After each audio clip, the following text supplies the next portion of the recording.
salaamaaleykum mbokki internet yu B52 TV amatu nañu mbégte ak contentement tasiwaat ak yéen ci benn jàkkaarloo bu ñu war a def ak le B52 l'enfant chéri de la Petite Côte mbër ñi ngi lay nuyu. maa ngi lay fay di la ziar di nuyu waa B52 TV yëpp di la wax ni kontaan naa trop parce que. Mbour daal li may wax rek Mbour moom wax dëgg yàlla sama dëkk la kontaan naa trop si ñoom si supporter yi si ñaan yi ba ñu dugg si bisimilahi rahmaani rahim génn si ak alhamdulilah rabbil alamin waaw. mu dooroon 1995 ci arène sénégalaise ba 2022 macha allah muy carrière bu spécial boo xam ne yombul mbër def ko champion dëgg moo koy def mu jógee ci bés bu mag muy digganteem ak Balla Gaye 2. nit ñi doon wax mën naa nekk mënul nekk mu ñëw confirmer ko macha allah foofu la ñu bëgg a door ak moom di ñaanal ki nga xam ne moo nekkoon bras droit am di magam di léppam muy Pape Dia ci Pape Dia boobu la ñuy dooree mu doon sa premier combat ginnaaw làquk Pape Dia nan nga waajalee combat boobu ak nan la def ak manquement bi nga xam ne am na ci yow. waaw Pape Dia moom defe naa wax si moom répétition la rek.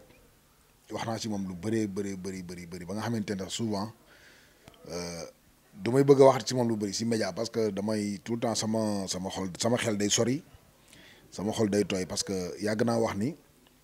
sama waajur bu góor mu ngi dund mais Pape lañ gën a xam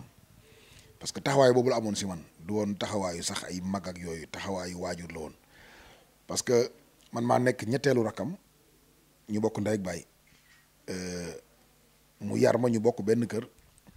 ba bi may tuxu sama kër fii si at boobu la làqu maanaam sama ndaw yëpp si loxoom laa ko defee kon tey bu loolu amee mu dem si âge bi mu dem ma fekkee wéram fekkee feebaram bi mu koy commencé daaneel ba bi mu koy dominer ba ay dernier jour am waaw day nekk benn vide bu mag boo xam day nekk si man waaye waxoon naa ko nee naa ko mën na nekk vide mais mën na nekk ñaaxit waaw parce que benn dina la wéetal dina la manqué waaye di nga ko jéem a honoré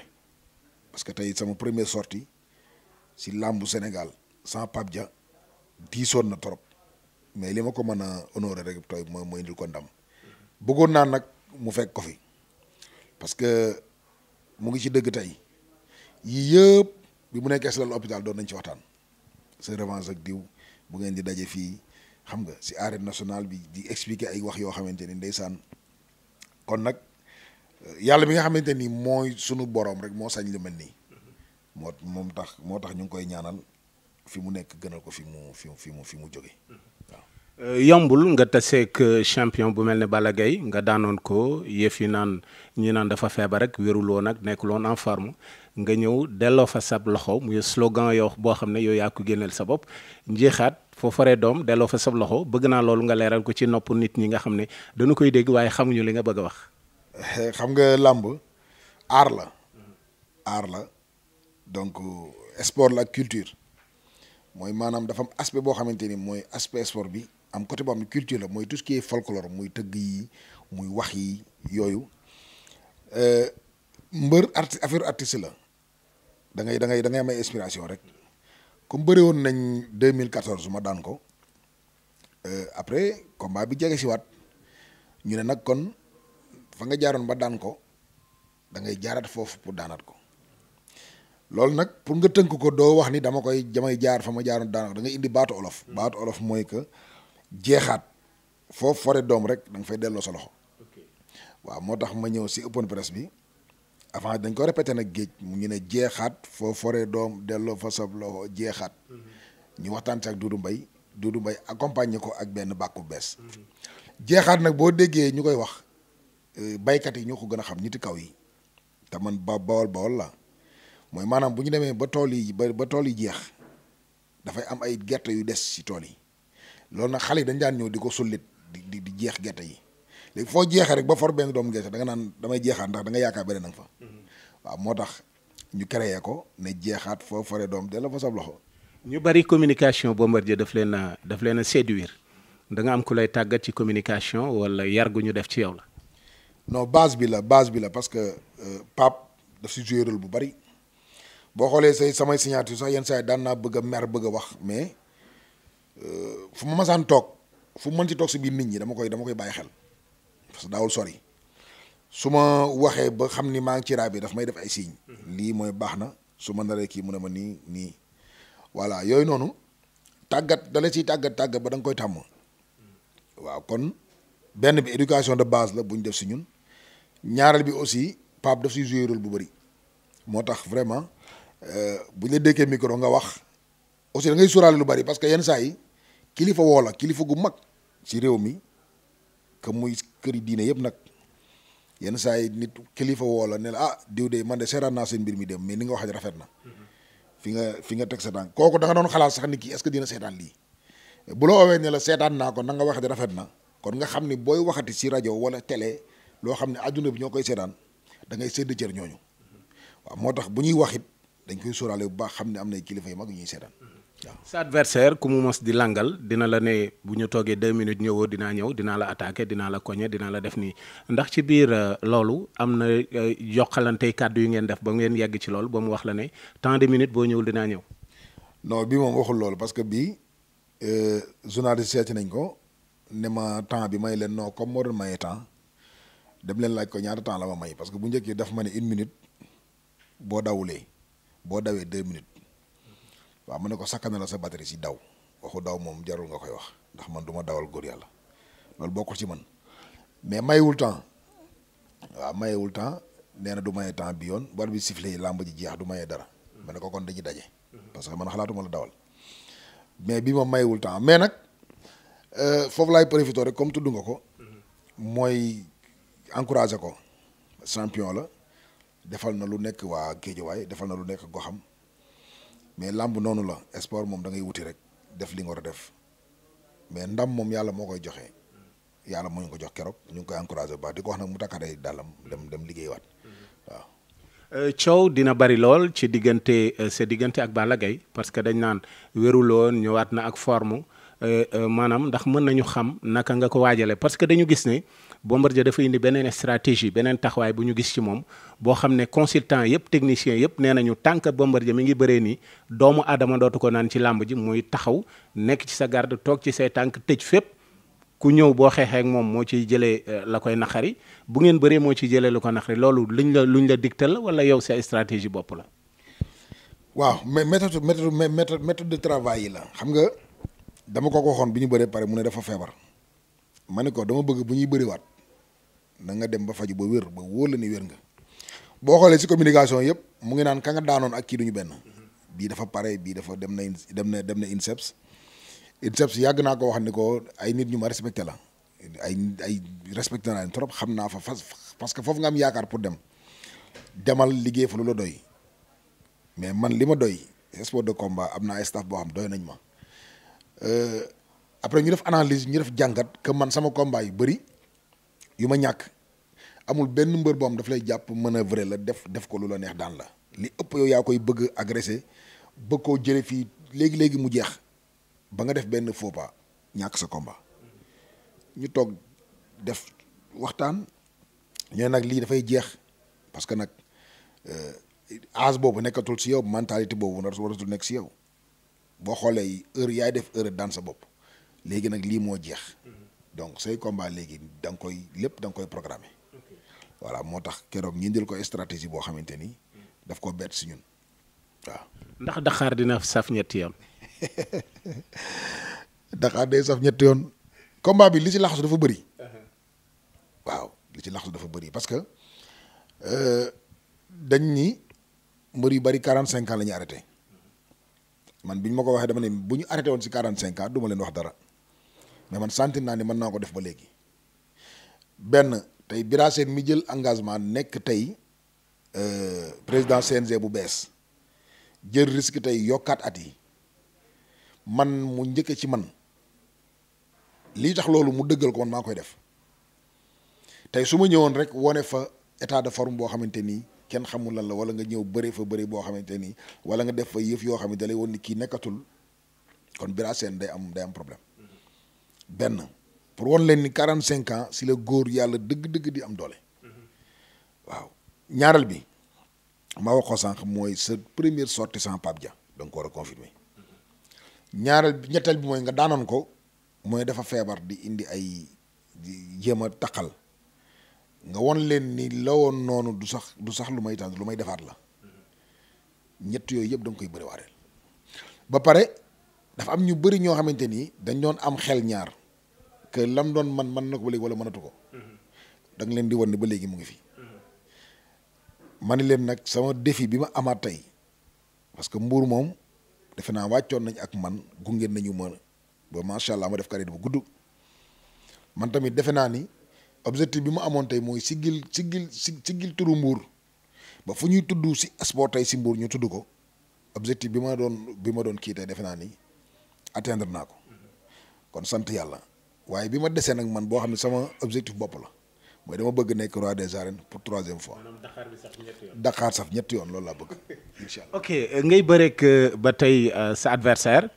ñu gis ne benn yoon xeex ngeen nga touché ko mu xaw a reculer nga taxaw boobu est-ce que gisoo woon ne boo ko toppee ci la doon gën a yomb ak lan moo tax nga taxaw xaaraat ko. waaw dama ko defoon sama combat ak Eumeu Sène dama ko dóor sentir ne dóor naa ko ma yéeg ci kawam pour jeexal combat bi boo xoolee chute bi sax loolu la parce que même Eumeu Sène mënul def commentaire ne dama ko jàpp def ko lii dama ko def lii danaan rek na yàlla moom may ndam d'accord nañ ko mais bi ma ko dóoree man ku ma si dóor bu sama loxo dal damay xam ne dal na parce que da nga koy sentir après ma daw gëdd ko ma gis mu def recul des fois ay stratégie day demee noonu nga dóor nit ku du desee mu desee kaawoo retiré def retrait nga daw di dal si kawam mu wàcc def pivot moom day bëree loolu même bu may dal si kawam damay dem si kawam ak calcul dóor naa ko bu dal ma xam ni jël na ko bi ma yéeg pour xool ndax kaawoo na ko retiré ma dawaat ko dëbb ko sol waaw si la arrêté génn saako parce que boobu ko bi moo ko jàpp. daw dëbb sol boobu ci laa bëgg ñu dem parce que ñu bari dañuy wax ne Balla Gaye mbërëntaan la dañuy wax arène bi bokk na ci ñu ñuy lim ñu dàq fee bëre ngeen daw daje mu taxaw pour jox la wet pour mboot la ñu gis ne da nga siggi taxaw carrément loolu wóolu sa bopp la wala defe woon ne risque la ci jàkkaarloog Balla Gaye jox ko wet carrément siggi taxaw. dafa am lu ma doon wax mas naa ko wax sama interview yu bari ma ni leen yenn saa yi li lay naqari rek mooy da ngay am qualité bëri yu bari yoo xamante ni arène bi suñuy combat dafay soriantoo da ngay gis tey nga toog 1 an 2 ans yoo xam ni benn combat ngay bëri war a ñaar mais bu ñu leen bëree tous les mois ou tous les 2 mois si la qualité yu bari di feeñ mais dama doon woon tamit sénégalais yi que dàquma bëri yàlla xam na ni combat bi wax naa ko sama coach yëpp may leen su ma ko dóoroo mu daan sax day desee neex si man li ma bëggoon tey mooy jàppat te def naa ko dama ko jàpp bëri loo ko daan ko si bëri xaj na peut-être arbitre bi moo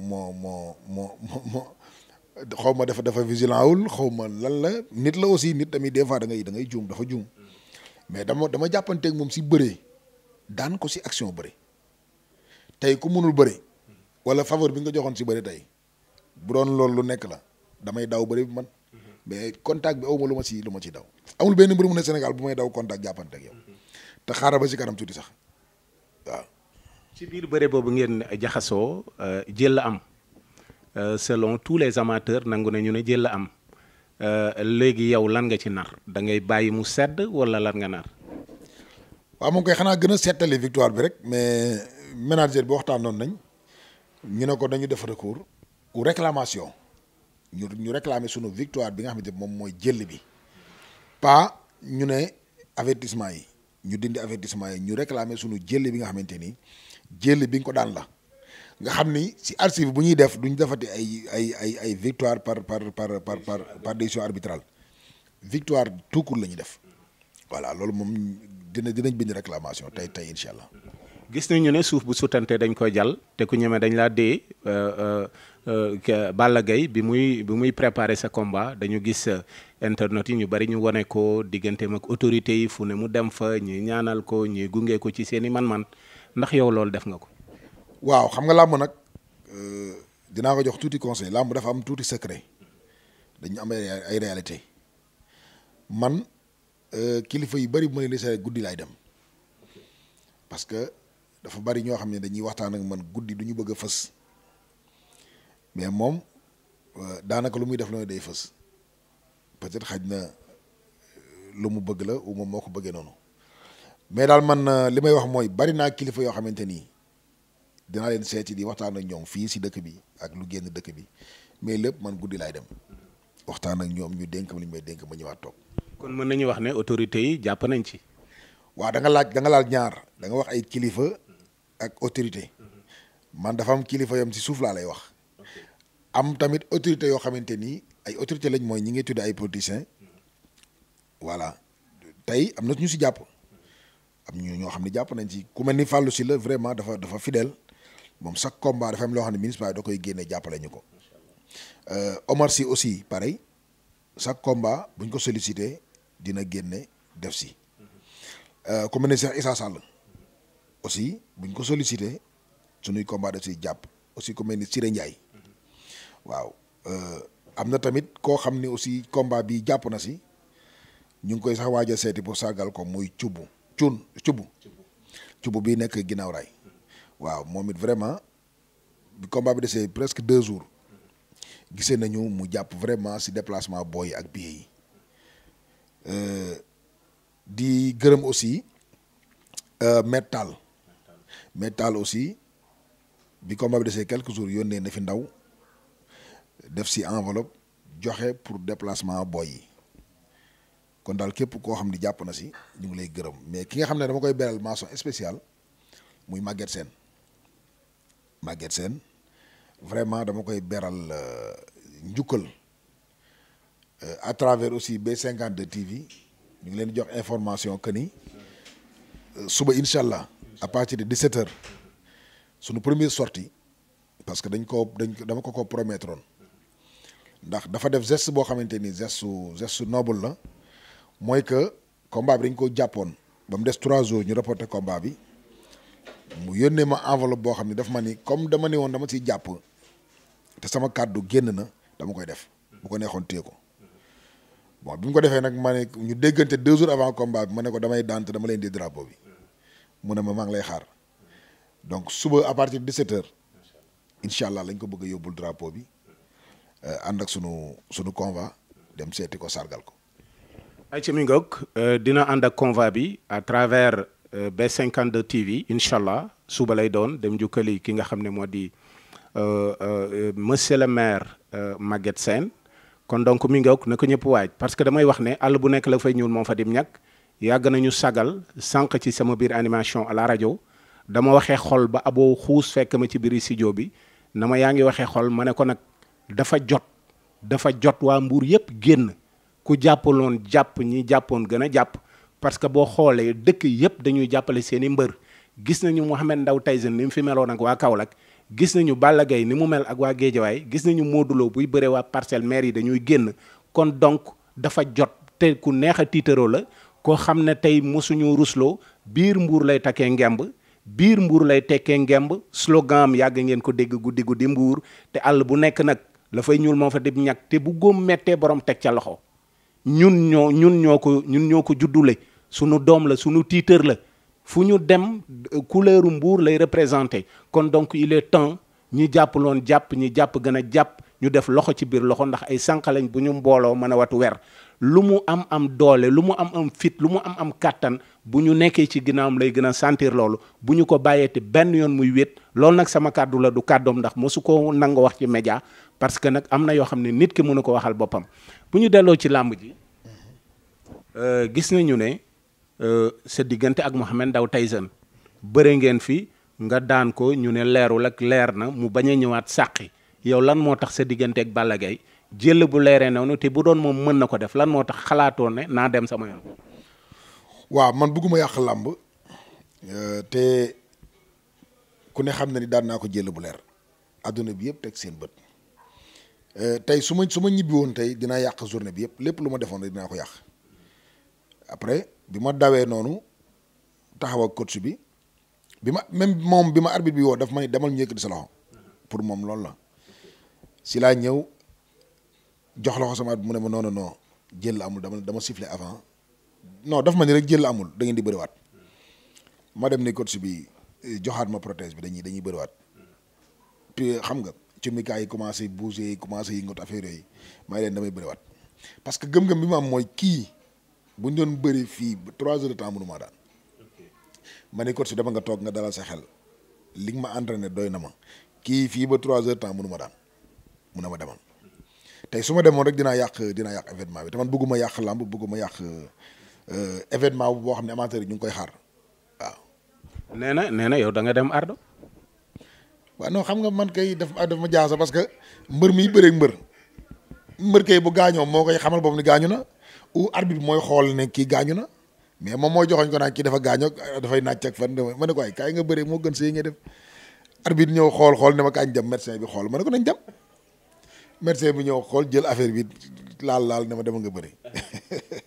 nee na dafa defaru pour ñëwaat jàkkaarloo ak yow bi ngeen jàppante lan nga sentir ci moom doole wala defaru na wala physiquement taxaw na.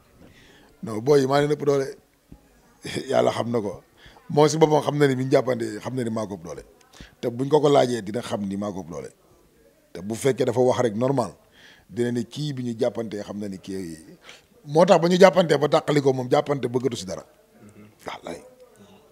dañu gis ne ci biir combat bi aussi lu combat bi rëy lu stade bi fees lu bés bi rëy yow yaa ngi taxaw yaa ngi relax yaa ngi fecc yaa ngi njuug loolu lan moo tax. waaw confiance ak serein parce que tey ñu bëri moom loolu lañ ko xalaatoon mais waxoon naa ko sama gars yi may leen signature yeeg wax yeeg yooyu bàyyi leen ko rek mais biir géew ba foofu moom sama yëf la parce que dama ànd ak confiance bu dal parce que xam naa li ma liggéey xam naa it ñi ma ñaanal xam naa ñi nekkoon sama ginnaaw moo tax bés bi dama yëg ndam ne tey jii mënuma daanu waaw moo tax boo bëree ba si biir nga commencé di fecc di def yooyu day déstabiliser adversaire moo taxoon ma ko doon def. dañuy wax ne Bombardier am na 45 ans ba pare macha allah garder léppam dooleem physique am lépp hygiène de vie la wala lan mooy secret bi. mais benn da si nekk de gis nga mbër yi d'accord naa nekk seen grand si wax waaye bari na ñoom nekkuma seen grand waaw xam nga man defuma jugement parce que man bi may ut kayit làmb taxul yaakaaru moon sax mbër laay doon parce que man ñaari option rek laa amoon dem armée ou ma nekkoon navigateur ñaar yooyu moo nekkoon sama bëgg-bëgg moo tax am naa kayit lu yàgg mosuma def jugement xaw moon ni mbër laay doon kon tey du ma dugg si làmb def jugement mais nag làmb ji bari na ñu kuppati de kuppati lu bëri mais kuppati moom li ma yàgg a wax rek boo kuppatee si ay kayit boo ñëwee si làmb ji ko la gis xam ni yaram bi kuppati nañ waaw nañ man d'accord naa mag leen nekk seen doyen waaye nañ dawal ba si kanam rek. ok hygiène de vie bi laa bëgg nga ñëw lan mooy secret Bombardier macha allah. bon hygiène de vie bi ma am bon peut-être may yàlla benn mu ngi ci. waaye waaw non xam nga sax boo nee bañ a baali day mel ni kuy baal dafa bon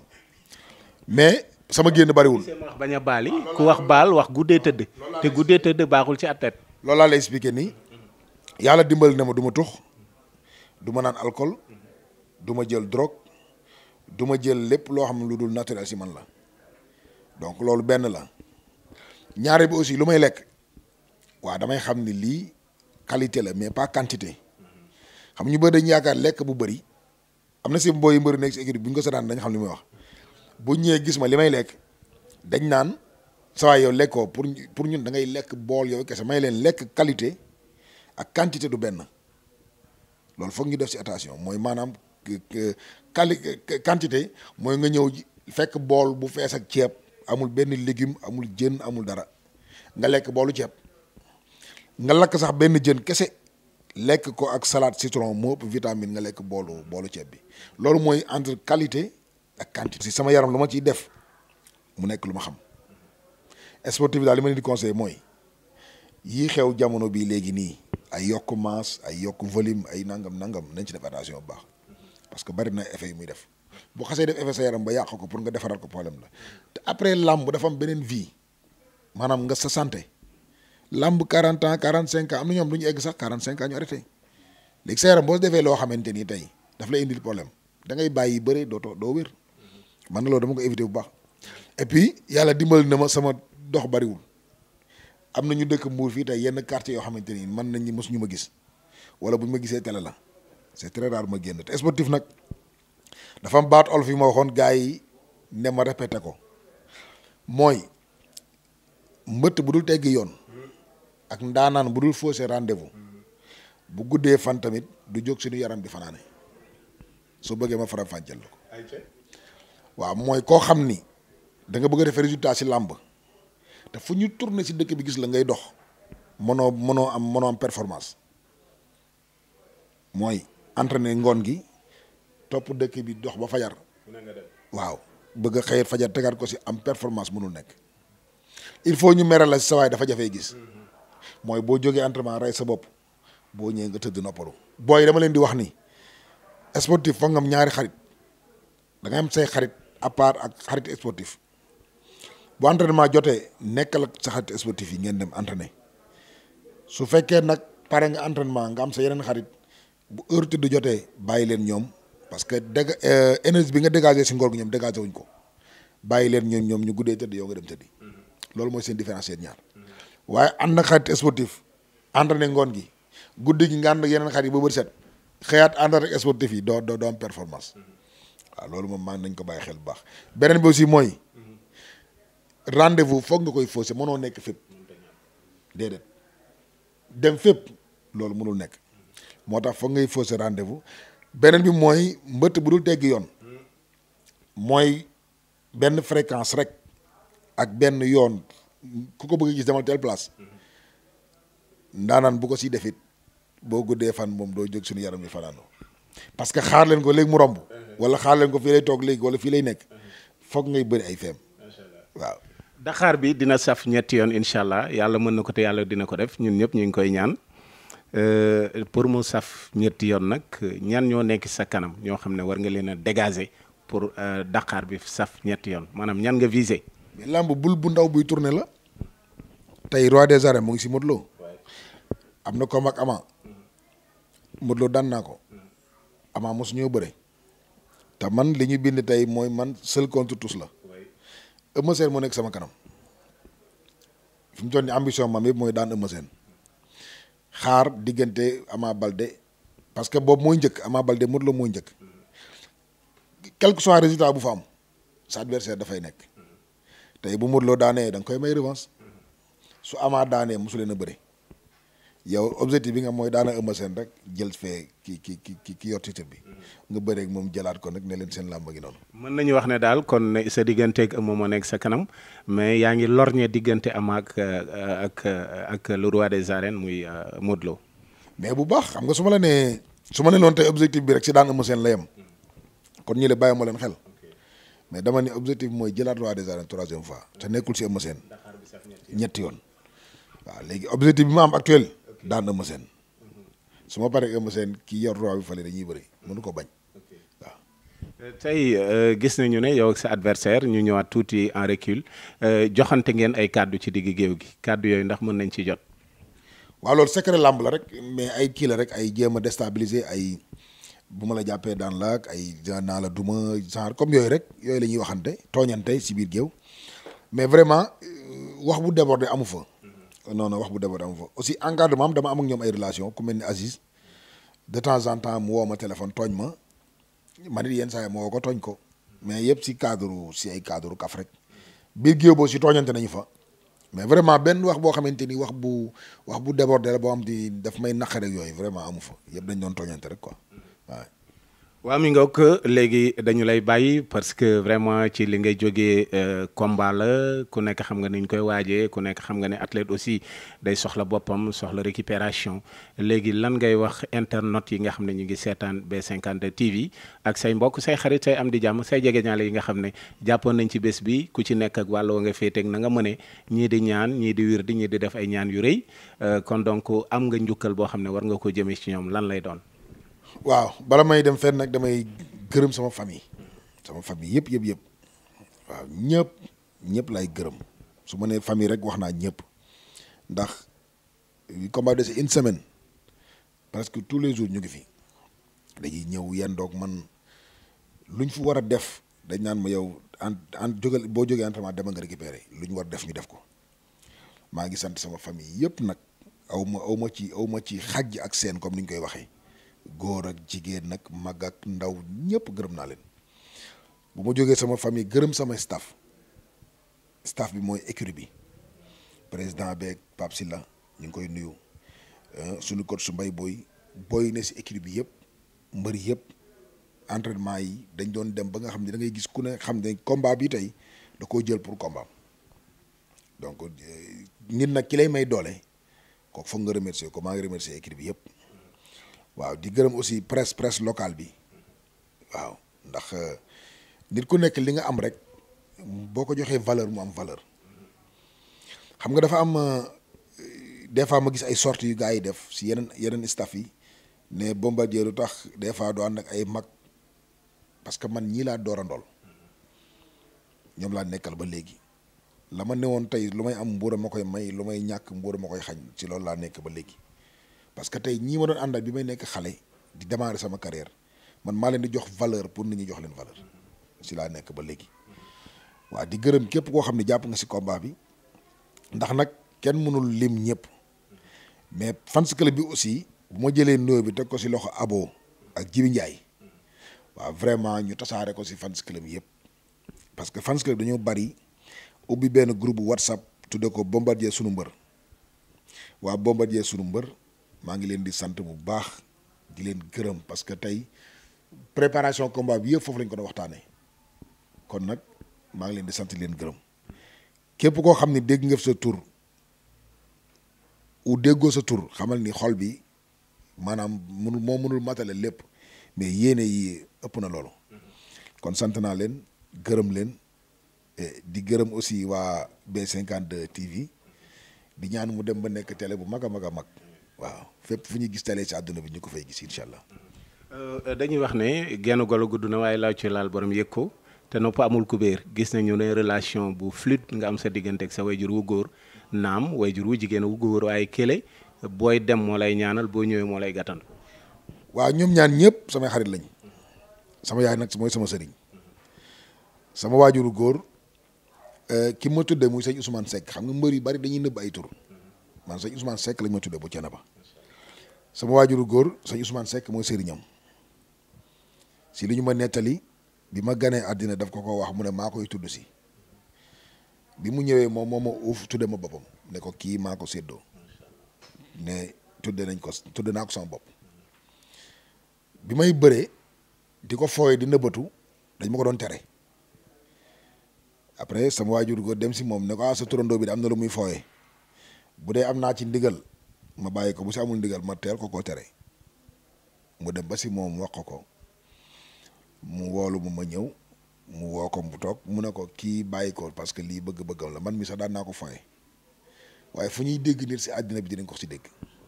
jour ba lañ ma jox ndigal pour ma bëre waaw. merci beaucoup. jërëjëf. merci beaucoup chers internautes et téléspectateurs bu B52 TV dajale woon bu ñu doon daje ak le grand champion Serigne Dia Bombardier ci victoire bi nga xam ne rek ndokkeel nañu ko ci bokk ko ak waa département de Mbour région de Thiès bokk ko ak waa Sénégal ndax ne mbir mi nag j'ai l'habitude may wax ne du lenn kenn lépp ñëpp la lu ne ku ne ngi ci ku ci nekk war nga ci mën a gis sa bopp ndam li yàlla na ko jik ki nga xam ne moo di adversaire am aussi ñu ngi koy ñaanal di ko encourager bu baax a baax a baax di ko ñaanal moom le B52 li ci kanamam bi yëpp yal na yàlla dogal mu atteindre objectif am parce que nee na Dakar gi la bëgg mu saf ñetti yoon te yàlla dina ko def incha allah ay ci mi ngoog di jaajëfee sunu techniciens yëpp merci beaucoup à mon frère Moussa Diallo merci à tous les Mbourois et Mbouroises ñu ngi leen di gërëm bu baax di leen ñaanal jàmm yal na yàlla doole jàmm ci Sénégal di leen ñaanal atum naataange atum xéwal atum sutura yàlla mën na ko yàlla def on se donne rendez-vous prochainement ci yeneen numéro jërë ngeen jëf ci déglu beeg seetaan bi